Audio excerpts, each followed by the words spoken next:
بسم اللہ الرحمن الرحیم۔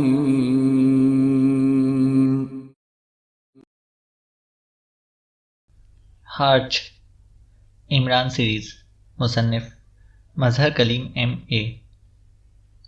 عمران ایکریمین میک اپ میں تھا اور وہ اپنے ساتھیوں سمیت کار میں کلب کے قریب پہنچا تھا۔ کلب سے کچھ پہلے عمران نے کار رکوائی اور پھر خود نیچے اتر کر وہ پیدل ہی کلب کی طرف چل پڑا۔ اس کے ساتھیوں نے عام گاہک کے انداز میں دو گروپس کی صورت میں وہاں جانا تھا، اس لیے ان کا یہی پروگرام تھا کہ وہ کار کو قریب ہی کسی پارکنگ میں چھوڑ کر خود پیدل ہی اندر جائیں گے۔ گروپس میں جولیا اور تنویر ایک گروپ اور صالحہ اور کیپٹن شکیل دوسرا گروپ تھا، اور جبکہ صفدر اکیلا تھا۔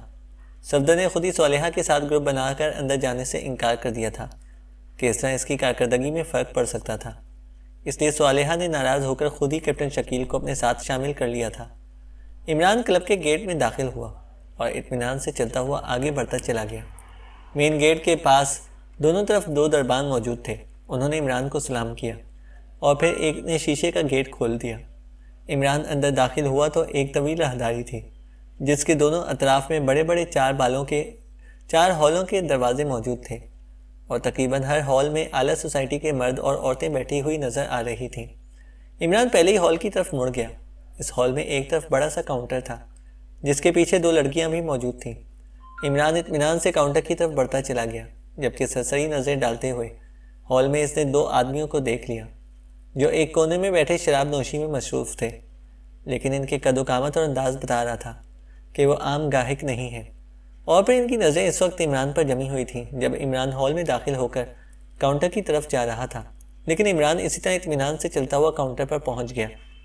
یس سر، ایک لڑکی نے کاروباری انداز میں مسکراتے ہوئے کہا۔ میرا نام گرنارڈ ہے اور مجھے اسٹار کلب کے مینیجر نے یہاں کے مینیجر سے ملاقات کے لیے بھیجا ہے، عمران نے کہا۔ اچھا، میں معلوم کرتی ہوں، لڑکی نے کہا، اور سامنے پڑے ہوئے انٹرکام کا ریسیور اٹھا کر اس نے یکے بعد دیگرے کئی نمبر پریس کر دیے۔ سر، ہال کے کاؤنٹر سے ریگی بول رہی ہوں۔ یہاں ایک صاحب آئے ہیں، ان کا کہنا ہے کہ ان کا نام گرنارڈ ہے اور اسٹار کلب کے مینیجر نے انہیں باس ہنری سے ملاقات کے لیے بھیجا ہے۔ ریگی نے عمران کو دیکھ کر پوری تفصیل بیان کرتے ہوئے کہا۔ یس، وہ ایکریمین ہے، ریگی نے دوسری طرف سے بات سن کر جواب دیا۔ اوکے، ریگی نے ایک بار پھر دوسری طرف سے بات سن کر کہا، اور پھر ریسیور رکھ کر اس نے ایک طرف مؤدب کھڑے نوجوان کو اشارے سے بلایا۔ اس نوجوان کی یونیفارم پر سپروائزر کا بیج لگا ہوا تھا۔ صاحب کو مینیجر صاحب کی سیکرٹری کے پاس پہنچاؤ، ریگی نے عمران کی طرف اشارہ کرتے ہوئے کہا۔ یس، آئیے سر، سپروائزر نے کہا اور واپس مڑ گیا۔ عمران اس لڑکی ریگی کا شکریہ ادا کر کے اس سپروائزر کے پیچھے چل پڑا۔ وہ راہداری میں داخل ہو کر اس کے آخری حصے کی طرف چل پڑا۔ راہداری کے اختتام پر دیوار تھی۔ سپروائزر دیوار کے سامنے پہنچ کر رک گیا۔ جناب، اگر آپ کے پاس اسلحہ ہو تو مجھے دے دیں، واپسی پر آپ کو کاؤنٹر سے مل جائے گا، سپروائزر نے کہا۔ سوری، میرا اسلحے سے کیا تعلق، میں تو بزنس مین ہوں، عمران نے مسکراتے ہوئے کہا۔ وہ دانستہ سنجیدہ ہو رہا تھا کیونکہ اسے معلوم تھا کہ اگر اس نے کوئی مزاحیہ بات کی یا حرکت کی تو اسے فوراً مارک کر لیا جائے گا، کیونکہ یہ ایک لحاظ سے اس کی بین الاقوامی نشانی بن چکی تھی۔ اوکے سر، سپروائزر نے کہا، اور اس کے ساتھ ہی اس نے دیوار کی جڑ میں پیر مارا تو دیوار درمیان سے کھل کر سائیڈوں پر ہو گئی۔ اب سامنے ایک لفٹ موجود تھی۔ آپ لفٹ کے اندر موجود بٹن پریس کر دیں تو لفٹ آپ کو دوسری منزل پر پہنچا دے گی جہاں مینیجر صاحب کا آفس ہے، سپروائزر نے ایک سائڈ پر ہٹتے ہوئے کہا تو عمران سر ہلاتا ہوا لفٹ میں داخل ہوا اور اس نے دروازہ بند کر کے ایک سرخ رنگ کا بٹن پریس کر دیا۔ دوسرے لمحے لفٹ ایک جھٹکے سے اوپر کو اٹھتی چلی گئی۔ چند لمحوں بعد لفٹ رک گئی تو عمران نے دروازہ کھولا تو باہر ایک راہداری تھی جس میں دو مسلح افراد موجود تھے۔ وہ دونوں ایک دروازے کے سامنے موجود تھے۔ عمران اطمینان سے دروازے کی طرف بڑھتا چلا گیا۔ مجھے کاؤنٹر سے ریگی نے بھیجا ہے، عمران نے قریب جا کر کہا۔ یس سر، تشریف لے جائیں، ان میں سے ایک نے بڑے مؤدبانہ لہجے میں کہا تو عمران سر ہلاتا ہوا آگے بڑھا اور پھر دروازے میں داخل ہو گیا۔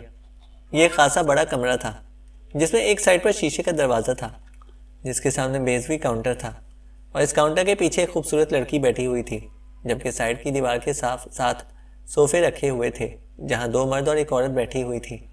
عمران کاؤنٹر کی طرف بڑھ گیا۔ یس سر، لڑکی نے مؤدبانہ لہجے میں کہا۔ میرا نام گرنارڈ ہے اور مجھے اسٹار کلب ناراک کے مینیجر نے بھیجا ہے، عمران نے کہا۔ یس سر، آپ تشریف رکھیں، چند منٹ بعد ہی آپ کی ملاقات ہو جائے گی، لڑکی نے انتہائی مؤدبانہ لہجے میں کہا تو عمران سر ہلاتا ہوا مڑا اور ایک صوفے پر اطمینان سے بیٹھ گیا۔ اس کے چہرے پر گہرے اطمینان کے تاثرات نمایاں تھے۔ چند لمحوں بعد شیشے کا دروازہ کھلا اور ایک لمبے قد کا مرد اور ایک عورت باہر آئے اور تیزی سے بیرونی دروازے کی طرف بڑھ گئے تو لڑکی نے صوفے پر بیٹھے ہوئے افراد کو اندر جانے کا اشارہ کر دیا تو وہ دونوں مرد اور ایک عورت اٹھ کر شیشے کے دروازے کی طرف بڑھ گئے۔ عمران اطمینان سے خاموش بیٹھا ہوا تھا۔ پھر ان لوگوں کی واپسی بھی اسی انداز میں ہو گئی تو اس لڑکی نے ریسیور اٹھایا اور کال ملا کر اسے عمران کے بارے میں بتانا شروع کر دیا۔ اوکے باس، اس لڑکی نے کہا اور ریسیور رکھ کر اسے عمران کو اندر جانے کا اشارہ کیا تو عمران اطمینان سے اٹھا اور شیشے کے دروازے کی طرف بڑھ گیا۔ اس نے دروازہ کھولا اور اندر داخل ہو گیا۔ یہ ایک چھوٹی سی راہداری تھی جس کی چھت پر چھوٹے چھوٹے رنگین بلب جل رہے تھے۔ نیچے دبیز قالین بچھا ہوا تھا اور دیواروں پر دونوں اطراف میں بڑے بڑے تصویری فریم لگے ہوئے تھے۔ راہداری کے اختتام پر ایک اور شیشے کا دروازہ تھا۔ عمران ان بلبوں کو دیکھتے ہی سمجھ گیا تھا کہ اسلحے کی چیکنگ کرنے والے چیکر ہیں جو چھت میں نصب ہیں، لیکن چونکہ اسے معلوم تھا کہ اس کی جیب میں جو مشین پسٹل موجود تھا وہ ان چیکروں سے چیک نہ ہو سکے گا، کیونکہ عمران نے جیب کے اندر ایک خصوصی کپڑا رکھ کر اس کے اندر مشین پسٹل رکھا ہوا تھا، کیونکہ اسے معلوم تھا کہ یہاں انتہائی سخت نگرانی ہو رہی ہوگی اور لازماً انہوں نے اسلحہ چیک کرنے کا کوئی خصوصی انتظام کیا ہوگا۔ راہداری سے گزر کر وہ شیشے والے دروازے کے قریب پہنچا تو بے اختیار چونک پڑا، کیونکہ اندر شاندار انداز میں سجے ہوئے آفس میں دو افراد موجود تھے، جن میں سے ایک میز کے پیچھے کرسی پر بیٹھا ہوا تھا جبکہ دوسرا سائڈ صوفے پر موجود تھا۔ عمران نے دروازہ کھولا اور اندر داخل ہو گیا۔ اوہ مسٹر گرنارڈ، تشریف لائیں، میں معذرت خواہ ہوں کہ آپ کو انتظار کرنا پڑا، میز کے پیچھے بیٹھے ہوئے آدمی نے کہا، اور اسے دیکھ کر عمران کے چہرے پر اطمینان کے تاثرات ابھر آئے، کیونکہ اسی کے قد و قامت کا تھا۔ جبکہ سائڈ پر بیٹھے ہوئے آدمی نے بڑے غور سے عمران کو دیکھا اور پھر وہ اٹھ کر کھڑا ہوا۔ یہ گرنارڈ ہے، ناراگ کے اسٹار کلب کے مینیجر کے دوست، اور مسٹر گرنارڈ یہ میرے مہمان ہیں، ان کا تعلق بھی ناراگ کے ایک کلب سے ہے، ان کا نام رابن ہے، ہنری نے اس آدمی اور عمران کا باہمی تعارف کراتے ہوئے کہا تو عمران بے اختیار مسکرا دیا، کیونکہ اندر داخل ہوتے ہی وہ ایک نظر میں اسے پہچان گیا تھا کہ جسے رابن کہا جا رہا ہے وہ دراصل ایکریمین ایجنسی کا ایجنٹ فشر ہے، اور فشر نے جس طرح عمران کو دیکھا تھا اس کے دیکھنے کے انداز سے ہی عمران سمجھ گیا تھا کہ یہ وہاں آنے والوں کی چیکنگ کے لیے موجود ہے۔ بہرحال عمران نے بڑے اطمینان بھرے انداز میں دونوں سے مصافحہ کیا اور رسمی جملے بولنے کے بعد وہ مقابل صوفے پر بیٹھ گیا۔ آپ کیا پینا پسند کریں گے مسٹر گرنارڈ؟ ہنری نے واپس اپنی کرسی پر بیٹھتے ہوئے کہا۔ آپ کے کلب کی کاکٹیل نے تو شہرت کے جھنڈے گاڑ رکھے ہیں، وہی پلوا دیں، عمران نے بڑے بے تکلفانہ انداز میں کہا تو ہنری کا چہرہ یکلخت مسرت سے چمک اٹھا۔ اس کے ساتھ ہی اس نے انٹرکام کا ریسیور اٹھا کر باہر موجود لڑکی سے کہہ دیا کہ وہ 2 جام کاکٹیل کے بھجوا دے، اور اس کے ساتھ ہی اس نے یہ بھی کہہ دیا کہ جب تک وہ نہ کہے وہ کسی ملاقاتی کو اندر نہ بھیجے، اور پھر اس نے ریسیور رکھ دیا۔ مسٹر گرنارڈ، آپ ناراگ سے یہاں کاکٹیل کا نسخہ لینے آئے ہیں؟ فشر کے لہجے میں شک نمایاں تھا۔ نہیں جناب، میں تو بزنس مین ہوں، میں بزنس کے سلسلے میں یہاں آیا ہوا تھا، لیکن میرا تعلق بہرحال اسٹار کلب سے بھی ہے۔ مجھے مینیجر صاحب کی کال ملی کہ میں اسٹار کلب کا حوالہ دے کر مساگر کلب کے مینیجر ہنری سے ملوں اور ان سے کاکٹیل کا نسخہ لے کر انہیں فیکس کر دوں، اس لیے میں حاضر ہوا ہوں، عمران نے مسکراتے ہوئے جواب دیا۔ لیکن اس قدر مشہور آئٹم کا نسخہ ہنری کیسے دے سکتا ہے؟ اس کلب کی یہی کاکٹیل تو پورے کریمیا میں مشہور ہے، فشر نے کہا۔ مجھے اس بارے میں کچھ معلوم نہیں ہے، مینیجر صاحب اور ہنری صاحب کے درمیان بات چیت ہوئی ہوگی، تب انہوں نے مجھے کال کیا ہوگا، عمران نے بڑے اطمینان بھرے لہجے میں کہا۔ آئی ایم سوری مسٹر گرنارڈ، میں نے مینیجر صاحب سے وعدہ تو کر لیا تھا، لیکن جب میں نے کلب کے ڈائریکٹران سے بات کی تو انہوں نے مجھے نسخہ دینے سے انکار کر دیا ہے، ہنری نے کہا۔ کوئی بات نہیں جناب، میں واپس چلا جاتا ہوں اور مینیجر صاحب کو کہہ دوں گا، میرا تو براہ راست سے کوئی انٹرسٹ نہیں ہے، میں نے تو صرف ان کی نمائندگی کر رہا ہوں، عمران نے مسکراتے ہوئے اسی طرح اطمینان بھرے لہجے میں جواب دیا۔ اسی لمحے دروازہ کھلا اور وہی لڑکی جو باہر بیزوی کاؤنٹر پر موجود تھی ایک ٹرے میں 2 جام رکھے اندر داخل ہوئی، اور ہنری کے اشارے پر اس نے ایک جام عمران کے سامنے جبکہ دوسرا جام فشر کے سامنے رکھا، اور ٹرے ایک سائڈ پر رکھی ہوئی تپائی پر رکھ کر وہ واپس مڑ گئی اور خاموشی سے باہر چلی گئی۔ لیجئے جناب، ہنری نے کہا تو عمران نے جام اٹھایا اور اس کی چسکی لی۔ وہ پہلے سے تیار ہو کر آیا تھا، اسے معلوم تھا کہ اگر اس سے شراب پینے سے انکار کیا تو لامحالہ اسے مشکوک سمجھ لیا جائے گا، جبکہ ایکریمین معاشرے میں کوئی ایکریمی شراب سے انکار نہیں کر سکتا۔ اس لیے اس نے شراب کے اثرات ختم کرنے والی 2 گولیاں پہلے ہی منہ میں رکھی ہوئی تھیں۔ واہ واہ، واقعی یہ تو نایاب ہے، واہ، عمران نے چسکی لے کر ایسے انداز میں کہا کہ جیسے اسے بے حد لطف آیا ہو۔ شکریہ، ہنری نے مسکراتے ہوئے کہا۔ آپ اس کی رائلٹی بھی تو طلب کر سکتے ہیں، معاوضہ لے لیں، عمران نے کہا۔ اوہ نہیں، ایسا ممکن ہی نہیں ہے، ہنری نے جواب دیا، جبکہ فشر واقعی خاموش بیٹھا شراب پینے میں مصروف تھا۔ تو پھر آپ واقعی انکار کر رہے ہیں، عمران نے کہا۔ ہاں، یہ ہماری مجبوری ہے اور میں معذرت خواہ ہوں، ہنری نے جواب دیا۔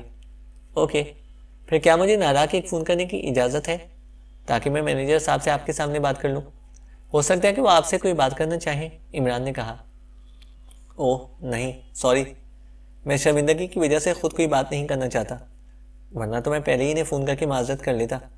آپ خود میری معذرت ان تک پہنچا دیں، ہنری نے جواب دیا۔ کیا آپ کے بورڈ آف ڈائریکٹران کے چیئرمین جناب اسٹاچو صاحب ہیں؟ عمران نے جیب میں ہاتھ ڈالتے ہوئے کہا۔ تو ہنری سامنے بیٹھا ہوا فشر بھی بے اختیار چونک پڑا۔ اس کا ہاتھ بجلی کسی تیزی سے جیب سے کی طرف چلا گیا تھا۔ وہ اس طرح چوکنا ہو گیا تھا جیسے شکاری کو اچانک شکار نظر آ گیا ہو، لیکن عمران اطمینان سے بیٹھا ہوا تھا، البتہ اس کا ہاتھ اس کی جیب میں تھا۔ آپ نے یہ نام کس سے سنا ہے؟ ہنری نے فشر کی طرف دیکھتے ہوئے دونوں ہاتھ میز کے کنارے پر رکھتے ہوئے کہا۔ اسٹار کلب کے مینیجر صاحب نے مجھے بتایا تھا۔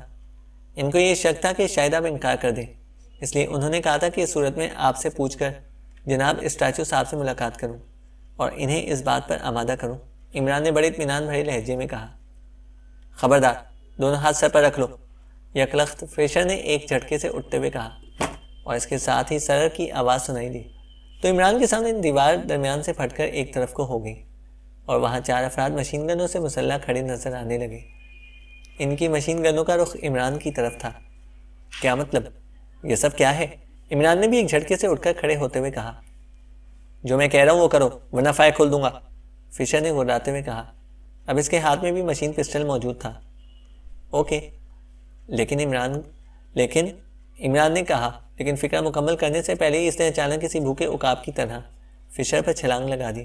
فشر کے ساتھ شاید تصور میں بھی نہ تھا کہ عمران 4 مشین گنوں اور ایک مشین پسٹل کو دیکھنے کے باوجود بھی اس پر اس طرح جھپٹ پڑے گا، اور فشر چیختا ہوا اچھل کر قطار میں پیچھے کھڑے ان 4 مشین گن برداروں سے ٹکرایا، اور اس کے ساتھ ہی عمران بجلی کی سی تیزی سے گھوما اور ایک لمحے کے لیے اس کی دونوں ٹانگیں میز پر نظر آئیں، اور دوسرے لمحے ہنری جو میز کی دراز سے مشین پسٹل اٹھا رہا تھا چیختا ہوا میز کے پیچھے جا گرا۔ اس کے ساتھ ہی عمران نے چھلانگ لگائی اور وہ کسی چھلاوے کی طرح اڑتا ہوا اس صوفے کے عقب میں چلا گیا جس پر چند لمحے پہلے فشر بیٹھا ہوا تھا۔ فشر نیچے گرتے ہی بجلی کی سی تیزی سے اٹھا تھا اور 4 مشین گن بردار جو فشر کے ٹکرانے سے ایک دوسرے سے ٹکرانے کی وجہ سے نیچے گرے تھے انتہائی تیز رفتاری سے اٹھ کر کھڑے ہوئے تھے، لیکن مشین پسٹل فشر کے ہاتھوں سے نکل گیا تھا اور اس طرح مشین گنیں بھی ان 4 کے ہاتھوں سے نکل کر سامنے جا گری تھیں۔ فشر نے اٹھتے ہی دوسری جیب میں ہاتھ ڈالا ہی تھا کہ صوفہ اڑتا ہوا اس سے ٹکرایا اور گھومتا ہوا ان 4 سے جا ٹکرایا جو اٹھنے کے بعد آگے جھک کر مشین گنیں اٹھا رہے تھے۔ عمران نے صوفہ اس انداز میں پھینکا تھا کہ وہ فشر سے ٹکرا کر گھوم کر ان 4 سے جا ٹکرایا تھا، اس لیے فشر دھکا کھا کر نیچے گرا، لیکن صوفے کے گھوم جانے کی وجہ سے وہ ایک بار پھر بجلی کی سی تیزی سے اٹھا ہی تھا کہ تڑتڑاہٹ کی آواز کے ساتھ ہی فشر ایک بار پھر پشت کے بل نیچے جا گرا۔ اسی لمحے صوفہ اچھل کر ایک طرف کو گرا اور مشین گن کی گولیاں ٹھیک اس جگہ پر پڑیں جہاں عمران صوفے کے پیچھے گرا تھا، لیکن عمران صوفہ اچھال کر بجلی کی سی تیزی سے آفس ٹیبل کے پیچھے ہو گیا تھا اور اوٹ میں ہوتے ہوئے اس نے فشر پر فائر کھولا تھا۔ دوسرے لمحے تڑتڑاہٹ کی تیز آوازوں کے ساتھ ہی ایک ایک کر کے 4 مشین گن بردار بھی چیختے ہوئے نیچے گرے اور پھڑکنے لگے تو عمران تیزی سے میز کے عقبی طرف کو پلٹا۔ وہاں ہنری کا جسم آدھا کرسی پر اور آدھا سائڈ پر نیچے لٹکا ہوا تھا، وہ بے ہوش ہو چکا تھا۔ عمران نے اس کی کن پٹی پر بڑی بھرپور ضرب لگائی تھی کیونکہ اسے سب سے زیادہ خطرہ اس ہنری سے تھا، وہ اسے آسانی سے گولی بھی مار سکتا تھا، اس لیے اس نے جان بوجھ کر ایسی ضرب لگائی کہ ایک ہی ضرب وقتی طور پر کافی ہو جاتی۔ عمران نے اس کا بازو پکڑا اور ایک جھٹکے سے اسے گھسیٹ کر سائڈ پر پھینک دیا۔ اسی لمحے شیشے والا دروازہ کھلا اور ہنری کی سیکرٹری تیزی سے اندر داخل ہوئی۔ وہ شاید اندر سے فائرنگ اور انسانی چیخوں کی آوازیں سن کر آئی تھی۔ اندر داخل ہو کر وہ ٹھٹک کر رکی ہی تھی کہ عمران نے ٹریگر دبا دیا اور سیکرٹری چیختی ہوئی اچھل کر عقب میں شیشے کے دروازے سے ٹکرائی اور پھر پلٹ کر نیچے جا گری اور چند لمحے تڑپنے کے بعد ساکت ہو گئی تو عمران ہنری کو گھسیٹ کر میز کے سامنے والے حصے میں آیا۔ فشر اور چاروں مشین گن بردار ختم ہو چکے تھے، کیونکہ عمران کو معلوم تھا کہ پانچوں خاص طور پر تربیت یافتہ لوگ ہیں، اس لیے اگر براہ راست ان کے دلوں پر فائر نہ کیا گیا تو یہ لوگ اگر اسے ختم نہ بھی کر سکیں تب بھی زخمی ضرور کر دیں گے۔ عمران تیزی سے آگے بڑھا، اس نے لیڈی سیکرٹری کی لاش کو گھسیٹ کر سائڈ پر کیا اور پھر دروازہ کھول کر وہ باہر نکلا اور لیڈی سیکرٹری کے ساتھ والا دروازہ اندر سے لاک کر دیا اور پھر بھاگتا ہوا وہ واپس اندر آیا اور شیشے والے دروازہ اس نے بند کر کے لاک کر دیا۔ اس نے ہاتھ میں پکڑا ہوا مشین پسٹل واپس جیب میں ڈالا اور جھک کر اس نے قالین پر بے ہوش پڑے ہوئے ہنری کی ناک اور منہ دونوں ہاتھوں سے بند کر دیا۔ چند لمحوں بعد ہی جب اس کے جسم میں حرکت کے تاثرات نمودار ہونا شروع ہو گئے تو وہ سیدھا ہو گیا۔ پوری طرح ہوش میں آتے ہی اس نے بے اختیار اٹھنے کی کوشش کی، لیکن عمران نے اس کی گردن پر پیر رکھ کر اسے موڑ دیا اور اس کا اٹھتا ہوا جسم ایک جھٹکے سے واپس گرا اور اس کے منہ سے خرخراہٹ سی آواز نکلنے لگی۔ اس کا چہرہ مسخ ہو گیا تھا اور آنکھیں اوپر کو چڑھ گئی تھیں۔ جلدی بولو، کہاں سے راستہ ہے، سب ہیڈ کوارٹر کو لے کر جائے گا، بولو۔ عمران نے پیر کو ذرا سا واپس کرتے ہوئے گھبرا کر کہا۔ مجھے مت مارو، پیر ہٹا لو، ہنری نے رک کر انتہائی تکلیف بھرے لہجے میں کہا۔ جلدی بولو، عمران نے اور زیادہ سخت لہجے میں کہا۔ وہ آسٹن ہال کے اوپر میں 0 روم ہے، وہاں سے راستہ جاتا ہے، لیکن راستہ اندر سے کھلتا ہے، باہر سے نہیں، ہنری نے رک کر کہا۔ فون نمبر بتاؤ جس پر تمہاری اسٹاچو سے بات ہوتی ہے، عمران نے اور زیادہ سخت لہجے میں کہا تو ہنری نے رک کر فون نمبر بتانا شروع کر دیا۔ عمران نے بجلی کی سی تیزی سے پیر موڑا تو ہنری کے جسم نے 2 جھٹکے کھائے اور اس کی آنکھیں بے نور ہوتی چلی گئیں۔ عمران نے پیر ہٹایا اور پھر تیزی سے آگے بڑھ کر اسے شیشے کا دروازہ کھولا اور راہداری کراس کر کے وہ آگے گیا تو اندر کمرے میں الارم بج رہا تھا۔ عمران سمجھ گیا کہ اس کی جیب میں موجود مشین پسٹل چونکہ اب مخصوص کپڑے میں لپٹا ہوا نہ تھا، اس لیے چھت پر موجود چیکر نے الارم بجایا ہے۔ لیکن عمران تیزی سے آگے بڑھا اور اس نے شیشے کا دوسرا دروازہ کھولا اور باہر آ گیا۔ ہال خالی تھا، الارم بھی اب بند ہو چکا تھا۔ عمران تیزی سے بیرونی دروازے کی طرف بڑھ گیا، اس نے دروازہ کھولا اور باہر آ گیا۔ باہر 2 مسلح افراد موجود تھے۔ عمران نے جیب سے مشین پسٹل نکالا اور دوسرے لمحے وہ دونوں جو اطمینان سے کھڑے تھے یکلخت چیختے ہوئے نیچے گرے اور ساکت ہو گئے۔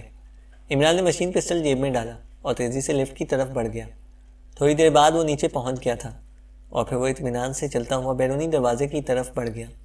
اسے معلوم تھا کہ ابھی تھوڑی دیر بعد ہنری فشر اور اس کے ساتھیوں کی لاشیں دریافت ہو جائیں گی اور پھر یہاں بھی بھونچال آ جائے گا، جبکہ وہ چونکہ پہلے کاؤنٹر کے ذریعے اوپر گیا تھا اس لیے اس کا حلیہ اور لباس وغیرہ مارک ہو جائے گا۔ چنانچہ وہ تیز قدم اٹھاتا بیرونی دروازے کی طرف بڑھتا چلا گیا۔ چند لمحوں بعد ہی وہ بیرونی گیٹ سے باہر آیا اور تیزی سے چلتا ہوا فٹ پاتھ پر چلنے والے افراد میں شامل ہو کر آگے بڑھتا چلا گیا۔ تھوڑی دیر بعد وہ اس پارکنگ میں داخل ہوا جس میں ان کی کار موجود تھی۔ عمران نے کار کا دروازہ کھولا اور ڈرائیونگ سیٹ پر بیٹھ کر اس نے سائڈ سیٹ اٹھائی اور اس کے نیچے موجود باکس میں سے اس نے ایک پیکٹ اٹھایا اور پھر سائڈ سیٹ پر بند کر کے اس نے تیزی سے پیکٹ کھولا۔ اس کے بعد اس نے کوٹ اتارا اور پیکٹ میں موجود ایک مختلف ڈیزائن اور رنگ کا کوٹ نکال کر اس نے پہن لیا۔ اس کے ساتھ ہی اس نے اتارے ہوئے کوٹ کی جیبوں سے سامان نکال کر نئے کوٹ کی جیبوں میں ڈال لیا اور پھر اس نے اتارا ہوا کوٹ پیکٹ میں رکھ کر اس نے سیٹ کو ایک بار پھر اٹھایا اور پیکٹ کو باکس میں رکھ کر اس نے سائڈ میں پڑے ہوئے ماسک میک اپ کا پیکٹ نکالا اور اس میں سے ایک ماسک نکال کر اس نے گردن پر چٹکی بھر کر ایک لمحے میں سر اور چہرے پر موجود ماسک اتارا اور نیا ماسک سر اور چہرے پر چڑھا کر اس نے اسے دونوں ہاتھوں سے تھپتھپانا شروع کر دیا۔ پھر سامنے موجود بیک مرر میں دیکھتے ہوئے اس نے بجلی کی سی تیزی سے اسے ایڈجسٹ کر کے سیٹ بند کی اور پھر کار کی دروازہ کھول کر نیچے اتر آیا۔ اب وہ تھا تو ایکلیمین، لیکن اس کا چہرہ اور بالوں کا انداز اور کلر پہلے سے یکسر مختلف تھا۔ کار کا دروازہ بند کر کے وہ ایک بار پھر پارکنگ سے نکلا اور تیز قدم اٹھاتا ہوا دوبارہ کلب کی طرف بڑھتا چلا گیا۔ اسے معلوم تھا کہ اس کے ساتھی کلب کے اندر اس کے کوشن کے انتظار میں ہوں گے، لیکن ظاہر ہے کہ وہ کوشن ملنے پر ہی سمجھیں گے کہ عمران کسی مشکل میں پھنس گیا ہے، جبکہ ایسا نہیں تھا۔ اور پھر جب وہ کلب میں داخل ہوا تو اچانک اس نے وہاں پر افراتفری سی دیکھی۔ بہت سے لوگ تیز قدم اٹھاتے ہوئے اس راہداری میں آ جا رہے تھے۔ عمران اطمینان سے چلتا ہوا آگے بڑھتا چلا گیا۔ تمام ہالز کے دروازے اس راہداری میں ہی تھے اور ہر ہال کے باہر اس کے نام کی پلیٹ موجود تھی اور پھر ایک دروازے کے باہر آسٹن ہال کی پلیٹ دیکھ کر وہ اندر داخل ہو گیا۔ ہال میں اکا دکا افراد موجود تھے، جبکہ ایک کونے میں اسے جولیا اور تنویر بھی بیٹھے ہوئے نظر آ گئے۔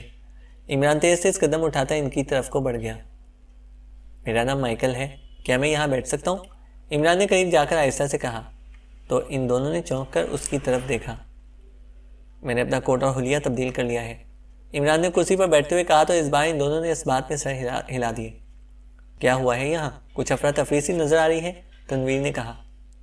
وہاں آفس میں ٹریپنگ کی گئی تھی، لیکن میں نے ان سب کا خاتمہ کر دیا ہے اور سب ہیڈ کوارٹر کا راستہ بھی معلوم کر لیا ہے۔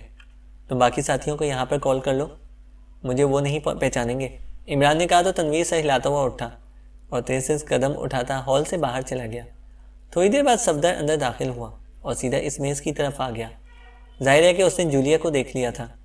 مارشل، میں مائیکل ہوں، عمران نے اس کے قریب آتے ہی کہا تو صفدر نے اسبات میں سر ہلا دیا اور کرسی پر بیٹھ گیا۔ چند لمحوں بعد صالحہ اور کیپٹن شکیل بھی ہال میں داخل ہوئے اور اس میز کی طرف بڑھتے چلے گئے، جبکہ ان کے حکم میں تنویر بھی واپس آ کر وہیں پر بیٹھ گیا تھا۔ ہال کے کاؤنٹر پر 2 لڑکیاں موجود تھیں، لیکن ان کے چہروں پر ہوائیاں سی اڑ رہی تھیں۔ ایک ویٹر ان کی طرف آیا۔ یہ افراتفری کیوں نظر آ رہی ہے مسٹر؟ عمران نے کریمین لہجے میں کہا۔ جناب، مینیجر صاحب کے کمرے میں کوئی گڑبڑ ہوئی ہے، آپ آرڈر فرمائیں، ویٹر نے کہا۔ کاکٹیل لے آؤ، عمران نے کہا تو ویٹر نے اسبات میں سر ہلایا اور واپس چلا گیا۔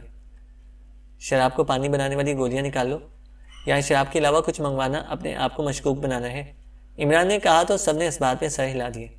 تھوڑی دیر بعد کاکٹیل ان کی میز پر سرو کر دی گئی اور پھر ایک ایک کر کے سب نے شراب میں 2 گولیاں ڈال لیں اور پھر جام اٹھا کر ایک ایک گھونٹ لیا اور جام واپس رکھ دیے۔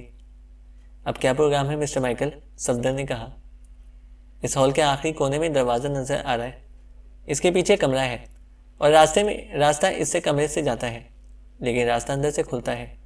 میں اس لیے یہاں بیٹھا ہوں کہ شاید وہ اسٹیچو ہنری یا دوسرے آدمی کی ہلاکت کا سن کر خود باہر آ جائے، عمران نے کہا۔ اور اگر نہ آیا تو؟ تنویر نے پوچھا۔ اوہ ہاں، 1 منٹ، عمران نے کہا اور اس کے ساتھ ہی اس نے ہاتھ کے اشارے سے ایک طرف کھڑے ویٹر کو بلایا۔ فون یہاں لے آؤ، ویٹر کے قریب آنے پر عمران نے کہا تو ویٹر نے اسبات میں سر ہلایا اور واپس چلا گیا۔ چند لمحوں بعد اس نے کارڈلیس فون پیس لا کر میز پر رکھ دیا۔ عمران نے فون پیس اٹھایا اور اسے آن کر کے اس نے نمبر پریس کرنا شروع کر دیے۔ Enquiry please. رابطہ قائم ہوتے ہی ایک نسوانی آواز سنائی دی۔ پولیس چیف آفس کا نمبر دیں، عمران نے کہا تو دوسری طرف سے نمبر بتا دیا گیا۔ تو عمران نے فون آف کر کے اسے واپس میز پر رکھا اور جام اٹھا کر اس نے چسکی لی اور پھر جام میز پر رکھ کر اس نے فون پیس اٹھایا اور نمبر پریس کرنا شروع کر دیے۔ یس، اسٹیچو بول رہا ہوں، دوسری طرف سے آواز سنائی دی۔ چیف، میں کلب سے بول رہا ہوں، مینیجر ہنری، فشر اور اس کے 4 ساتھیوں کو ان کے آفس میں کسی نے گولیاں مار کر ہلاک کر دیا ہے، عمران نے لہجہ بدل کر بات کرتے ہوئے کہا۔ کون بول رہا ہے؟ دوسری طرف سے اسٹیچو کی چیختی ہوئی آواز سنائی دی، لیکن عمران نے فون آف کر کے دوبارہ میز پر رکھ دیا۔ دیکھو، اب وہ شاید آ جائے، عمران نے کہا۔ لیکن تم نے انکوائری سے تو پولیس چیف کے نمبر معلوم کیے تھے، ساتھ بیٹھی ہوئی جولیا نے حیرت بھرے لہجے میں کہا۔ میں نے جان بوجھ کر پوچھا تھا تاکہ فون آپریٹر مزید کال چیک نہ کرے، عمران نے کہا تو جولیا نے اس بات میں سر ہلا دیا۔ تھوڑی دیر بعد 4 مشین گن بردار اندر داخل ہوئے۔ سب لوگ باہر چلے جائیں، فوراً جائیں، ایک آدمی نے چیختے ہوئے کہا تو ہال میں موجود لوگ بے اختیار اٹھ کر کھڑے ہو گئے۔ اوہ، ہال اسٹیچو کے لیے خالی کرائے جا رہے ہیں، عمران نے کہا اور اس کے ساتھ ہی وہ اٹھ کھڑا ہوا اور اس کے ساتھی بھی اٹھ کر کھڑے ہو گئے۔ جاؤ باہر، اس آدمی نے چیختے ہوئے کہا۔ ہوا کیا ہے مسٹر؟ عمران نے آگے بڑھتے ہوئے پوچھا۔ خاموشی سے چلے جاؤ ورنہ، اس آدمی نے غراتے ہوئے کہا تو عمران اس طرح سہم گیا جیسے اس کے لہجے سے ہی خوفزدہ ہو گیا ہو، اور پھر وہ سب بیرونی دروازے کی طرف باہر آ گئے۔ دوسرے ہالوں میں لوگ موجود تھے۔ عمران ایک دوسرے ہال میں داخل ہو گیا۔ ظاہر ہے کہ اس کے ساتھی بھی اس کے پیچھے ہی ہال میں داخل ہوئے، جبکہ باقی لوگ تیز تیز قدم اٹھاتے آگے بڑھتے چلے گئے۔ عمران دروازے کے قریب ہی ایک میز پر بیٹھ گیا۔ اس کے ساتھیوں نے بھی کرسیاں سنبھال لی، لیکن ان سب کے چہروں پر سوالیہ نشان ابھر آئے تھے۔ اسی لمحے ویٹر آیا تو عمران نے اسے شراب لانے کا کہہ دیا۔ یہاں کیوں بیٹھ گئے ہو؟ وجہ؟ جولیا نے حیرت بھرے لہجے میں پوچھا۔ اسٹیچو آئے گا تو یہاں آواز سنائی دے گی، گھبراؤ نہیں، لیکن تیار رہنا، ہم اسے لے کر واپس سب ہیڈ کوارٹر میں جائیں گے، عمران نے کہا تو سب نے اس بات میں سر ہلا دیے۔ اسی لمحے ویٹر نے شراب لا کر ان کے سامنے رکھ دی۔ عمران دیوار کے قریب بیٹھا ہوا تھا اور اس کے کان راہداری کی طرف سے آنے والی آوازوں پر لگے ہوئے تھے کہ اچانک ہلکی سی گڑگڑاہٹ کی آواز سنائی دی۔ میرے پیچھے آ جاؤ، عمران نے یکلخت اٹھتے ہوئے کہا، اور تیزی سے اس ہال سے نکل کر وہ دوبارہ آسٹن ہال کے دروازے کے قریب جا کر رک گیا۔ اسی لمحے اسے ہال میں ایک دروازہ کھلنے کی آواز سنائی دی تو عمران اچھل کر ہال میں داخل ہو گیا۔ وہاں 4 مسلح افراد اس دروازے کے قریب دونوں سائڈوں پر کھڑے تھے۔ اس دروازے سے ایک لمبے قد اور بھاری جسم کا آدمی باہر آ گیا، لیکن یکلخت تڑاہٹ کی آوازوں کے ساتھ ہی وہ 4 مسلح افراد چیختے ہوئے نیچے گرے اور تڑپنے لگے، اور پھر اس سے پہلے کہ باہر آنے والا جو یقیناً اسٹیچو تھا سنبھلتا، عمران نے اس پر چھلانگ لگائی اور اسے دھکیلتا ہوا وہ اس کھلے دروازے سے دوسری طرف لے گیا۔ اسی لمحے اس کے ساتھی بھی دوڑتے ہوئے اندر داخل ہو گئے اور پھر وہ سب اس دروازے سے اندر آ گئے۔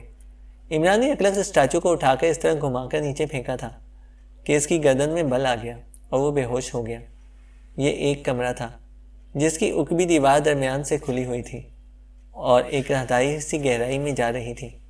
عمران کے ساتھی جیسے ہی اندر داخل ہوئے، عمران نے فرش پر ابھری ہوئی اینٹ پر پیر مارا تو سر کی آواز کے ساتھ ہی دیوار برابر ہو گئی اور وہ اینٹ کو پہلی نظر میں ہی دیکھ چکا تھا۔ اٹھاؤ اسے اور آؤ، عمران نے کہا اور دوڑتا ہوا آگے بڑھتا چلا گیا۔ راہداری کا اختتام ایک فولادی دروازے پر ہو رہا تھا اور دروازے پر فولادی چکر لگا ہوا تھا جیسے بڑے سیف کے باہر ہوتا ہے۔ عمران کے ساتھی اس کے پیچھے تھے، جبکہ صفدر نے بے ہوش اسٹیچو کو کندھے پر لادا ہوا تھا۔ دروازے کے اوپر موجود بلب بجھا ہوا تھا۔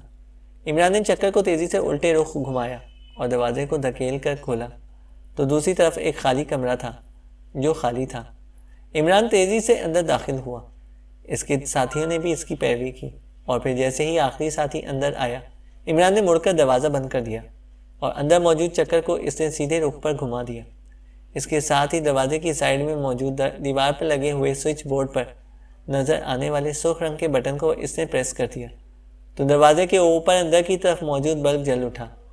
یہ سرخ رنگ کا بلب تھا۔ اسے یہاں فرش پر ڈال دو اور اندر جا کر جو بھی نظر آئے اسے ختم کر دو، تمام مشینری تباہ کر دو، جلدی کرو، عمران نے کہا تو اس کے ساتھی تیزی سے اندرونی دروازہ کھول کر دوسری طرف موجود راہداری میں دوڑتے چلے گئے، جبکہ عمران نے بیلٹ کی اندرونی طرف موجود کلپ پہ ہتھکڑی نکالی اور فرش پر بے ہوش پڑے ہوئے اسٹیچو کو الٹا کر کے اسے اس کے دونوں بازو عقب میں کر کے ان میں کلپ ہتھکڑی ڈال کر کلپ کر دیا، اور پھر اسے سیدھا کر کے اس نے ایک ہاتھ اس کے کاندھے پر اور دوسرا سر پر رکھ کر مخصوص انداز میں جھٹکا دیا اور پھر سیدھا ہو گیا۔ اسے فوری طور پر یہ سب کچھ کرنے کے لیے یہاں پر رکنا پڑا تھا، ورنہ اسے معلوم تھا کہ زیادہ دیر اگر گردن میں موجود بل نہ نکالا گیا تو اسٹیچو کے ہلاک ہونے کا بھی خطرہ تھا، لیکن بل نکل جانے کے باوجود اسٹیچو بے ہوش پڑا تھا۔ عمران کو اپنے ساتھیوں کا انتظار تھا۔ تھوڑی دیر بعد دروازہ کھلا اور صفدر اندر داخل ہوا۔ سب ہیڈ کوارٹر میں ایک عورت سمیت 18 افراد تھے۔ سب کو ہلاک کر دیا گیا ہے اور تمام مشینری بھی تباہ کر دی گئی ہے، صفدر نے کہا۔ وہ عورت مارتھا ہوگی، تم اسٹیچو کو اٹھا کر لے آؤ، عمران نے آگے بڑھتے ہوئے کہا، اور پھر دروازہ کھول کر وہ راہداری میں داخل ہوا اور آگے بڑھتا چلا گیا۔ صفدر بے ہوش اسٹیچو کو اٹھائے اس کے پیچھے تھا۔ ایک آفس نما بڑا کمرہ اس راہداری کے اختتام پر ہے، صفدر نے کہا تو عمران نے اس بات میں سر ہلا دیا۔ تھوڑی دیر بعد عمران اس آفس میں داخل ہوا تو وہاں باقی ساتھی موجود تھے۔ اسے کرسی پر ڈال دو، عمران نے صفدر سے کہا تو صفدر نے اسٹیچو کو ایک کرسی پر ڈال دیا۔ اب اس کا ناک اور منہ بند کر کے اسے ہوش میں لے آؤ، عمران نے خود سامنے ایک کرسی پر بیٹھتے ہوئے کہا۔ اسی لمحے میز پر پڑے ہوئے فون کی گھنٹی بج اٹھی تو عمران نے ہاتھ بڑھا کر ریسیور اٹھا لیا۔ یس، اسٹیچو بول رہا ہوں، عمران نے اسٹیچو کے لہجے میں کہا۔ چیف، میں روسٹر بول رہا ہوں، آسٹن ہال میں جو محافظ آپ کے استقبال کے لیے بھیجے گئے تھے وہ وہاں مردہ پڑے ہوئے ہیں اور انہیں ہلاک کرنے والے ایکریمین غائب ہیں، دوسری طرف سے کانپتے ہوئے لہجے میں کہا گیا۔ بولنے والا انتہائی خوفزدہ محسوس ہو رہا تھا اور عمران سمجھ گیا کہ وہ موت کے خوف سے ڈر رہا ہے۔ اس گروپ کو چھوڑو، ان کا کام تمام ہو جائے گا، تم کلب کو سنبھالو، اب ہنری کی جگہ تم نے لینی ہے، عمران نے اسٹیچو کے لہجے میں کہا۔ اوہ یس چیف، حکم کی تعمیل ہوگی، دوسری طرف سے ایسے لہجے میں کہا گیا جیسے بولنے والے کو زندگی مل گئی ہو، تو عمران نے ریسیور رکھ دیا۔ اسی لمحے صفدر نے اسٹیچو کی ناک اور منہ دونوں ہاتھوں سے بند کر دیا۔ چند لمحوں بعد جب اس کے جسم میں حرکت کے تاثرات نمودار ہونے لگے تو صفدر نے ہاتھ ہٹا لیے۔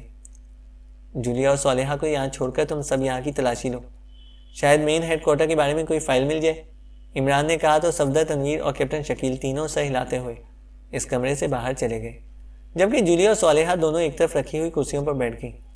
چند لمحوں بعد اسٹیچو نے کراتے ہوئے آنکھیں کھول دی، اس کے ساتھ ہی اس نے لاشعوری طور پر اٹھنے کی کوشش کی، لیکن بازو بندھے ہوئے ہونے کی وجہ سے وہ دوبارہ کرسی پر گر گیا۔